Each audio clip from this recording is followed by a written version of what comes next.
The difference between a cleric and a warlock is the difference between "Forgive me, Father, for I have sinned" and "Sorry, Daddy, I've been naughty." Hey, what's up everybody, I'm Frito-Lays and welcome to another DnDMemes video. Before jumping into this, I just want to tell you that the previous D&D green text video, well, the previous video this Sunday was not the green text 100, that one's coming this weekend. But if you haven't seen it, you should still check out the one with one story from every D&D green text. I think it was decent. Anyway, yeah, with that being said, thank you guys so much and enjoy the video. Player 1. I grew up in an orphanage. Player 2. The local warlord killed my father. Player 3. My mothers sold my soul, so I have warlock powers. DM. Okay, player 4. What makes you unique? Player 4. I grew up in a loving home, and I think adventuring is really neat. Nice little change of pace. I agree.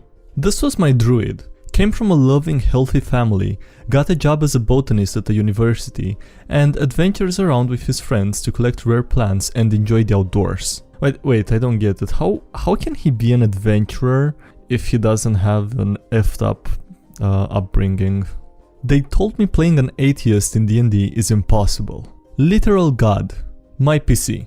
I accept that you exist. I don't have to accept what you are, but your physical existence, I give you that. That's an interesting concept, I'll give you that. I once had an idea to play an atheist wizard scholar that was on a mission to prove clerics are just a different form of warlock and trying to figure out the different pacts they had sworn. Clerics are just warlocks with a registered patron. Warlocks are just black market clerics. The difference between a cleric and a warlock is the difference between "Forgive me, Father, for I have sinned" and "Sorry, Daddy, I've been naughty." When the DM is very generous with magic items. I gotta tell ya, this is pretty terrific. Nice. I have been quite generous with my players. I keep telling myself I'm preparing them for the drought that's ahead, but it never comes. On the other hand, they are digging the cube of force they just got at level 8. D&D cube of force. Here it is, cube of force. This cube is about an inch across. Each face has a distinct marking on it that can be pressed. The cube starts with 36 charges and it regains 1d20 expended charges daily at dawn. Okay. Cube of force faces. First one costs 1 charge. Gases, wind and fog can't pass through the barrier. Second phase, second charge, 2 charges. Non-living matter can't pass through the barrier.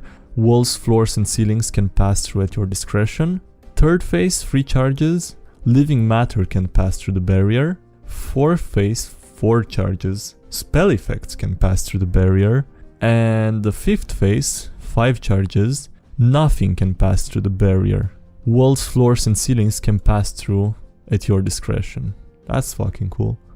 And the last one, the barrier deactivates, doesn't cost any charge. That's a pretty cool item, not gonna lie. I'm gonna leave the link below for the full item on Roll20 if you want to read all about it. I ran a campaign where I was pretty generous with items, and the setting was very magic plentiful. The players could easily shop for magic items and gear like a video game. They became very high on themselves, and went actively hunting a dragon, even though I implicitly told them they were rare to the point of extinction.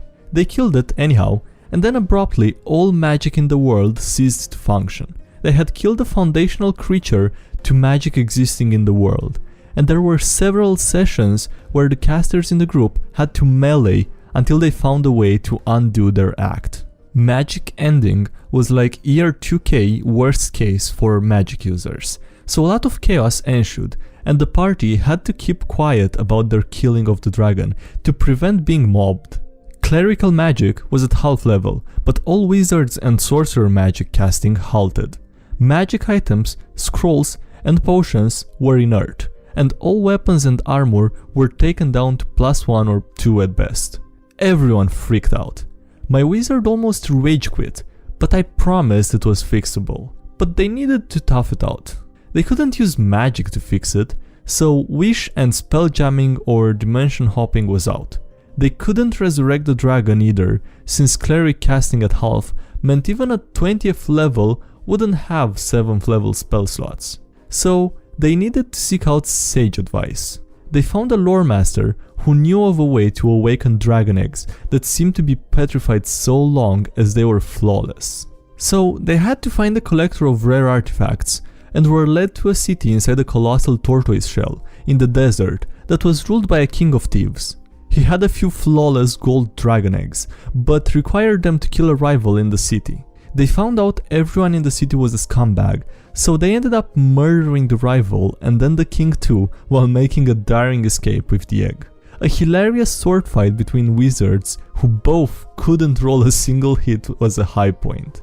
They returned to the lore master, who then pointed them to an active volcano to heat the egg back to life. They had several encounters along the way, needing to protect the egg every step, but eventually, a dramatic event where a new mature dragon burst forth from the eruption burst into the sky, and casters regained their abilities just as they were surrounded by orcs, and they cut loose on them to great satisfaction. Magic items still were lost, but new ones could be created, restoring game balance after the overuse of them at the start, but all casting abilities returned to normal. They then sought out the other chromatic and metallic dragon through various means to put them all back to the world. This is a really good story and a really good example of how to, fix things when you figure out later that you did something wrong. Like, he gave them too many magic items early, and then just due to their, greediness, he got an opportunity to fix everything. That's really nice, dude. That's such a cool story, actually. What unexpected ways you found inspiration? My 9-year-old. Dad, are there any animals that only eat humans and use their cute babies to lure people in? Me, a homebrew DM, writing notes furiously. No, there isn't. But if there were, do you think it would have feathers? Considering how much imagination kids have, they would probably be the best source for new D&D content, honestly. I saw a homebrew monster called Everpup. It was a wolf that matured at puppy form and used its cuteness to trick the party into adopting it, to later feed on their life force while they were asleep, causing levels of exhaustion. It also had all sorts of thematic abilities, such as adding its charisma modifier to AC because it was too cute to hit, or doing an adorable sneeze that put enemies to sleep. And if you want more, this homebrew is part of a book called Total Party Kill Bestiary Volume 2. My friend, who recently got into D&D. Wouldn't it be cool if there was this big evil guy whose whole goal was to just make an army of skeletons and Me. Yeah, that's a necromancer. My friend. No, but it just followed around other adventurers pretending to help them, but it was just taking the bodies of all the guys they've killed. That would be cool, right? Me, who just had an idea for my next big bad evil guy. Yes, very cool. That would be a nice way of dealing with murder hobos especially. Investigations find clues. Resurrections get answers. Rogues solving murders. Looking for clues like a normal person. Clerics solving murders. Welcome back. Who killed you? And of course there would be the unfortunate event where he just didn't see them, obviously. They have such high RP potential. Me, looking through the D&D classes, knowing full well that I'm going to make another warlock. Yes, very interesting. Worth it. Two wizards casting power word kill at each other, but they both have over 100 health.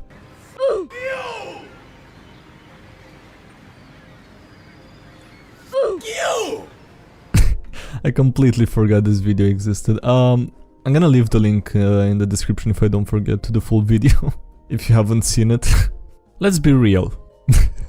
We have an update to the previous meme. My player's solving murders. Well, of course I know him. He's me. You should implement the necromancer big bad evil guy method here. Why did 3 witches call in the plumber? Hubble bubble toilet trouble. What? Player. Okay, so we killed the wizard and I want to copy his spells. What do I see? DM. You find smut. Player. Wait, what? DM. Yep, turns out he was just a sorcerer playing pretend and his wizard's book is just 50 Shades of Magic. Okay, I wasn't sure at first, but the title is definitely not related. Watch the tactic backfire when the entire table promptly decides to read it word for word and you have to create magic fantasy smut on the fly. We all had that moment. Me having a good round of D&D with my friends. Me as a child playing pretend with the boys. This is why I play rogues. It's not Halloween yet, Abby. What's with the cloak? It has all the comfort of my normal hoodie, plus the coziness of being wrapped in a blanket. Plus you look super majestic. Heck yeah, you do. I don't think this could get any better. Except if I line the inside with pockets. But rogues aren't the only ones that have, capes or cloaks, whatever. I mean, cloaks would pretty much work fine on most characters, I think, right? I don't see why not. Except for like a few exceptions. The warlock who cried wolf. Friendly NPC. Big bad evil guy actually. Pathological liar, warlock. Do you want to know what I'm doing this weekend? Yes. I'm going to kill the king. My evil plan. Why are you telling me this? Because no one will ever believe you. You sick son of a... This is why you need to not lose the trust of the party, okay? When you just have fun with character building. Me, experimenting with exotic race and class combinations. My barbarian/wizard minotaur. Dr. Beefton is here, and he has a PhD in death, as well as a doctorate in philosophy and modern linguistics. Happens all the time to one of my players.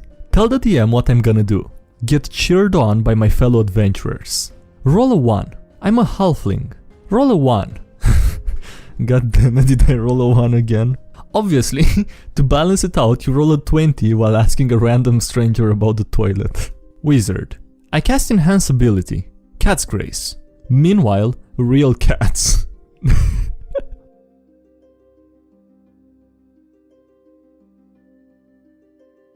What the f*** is that cat doing, dude?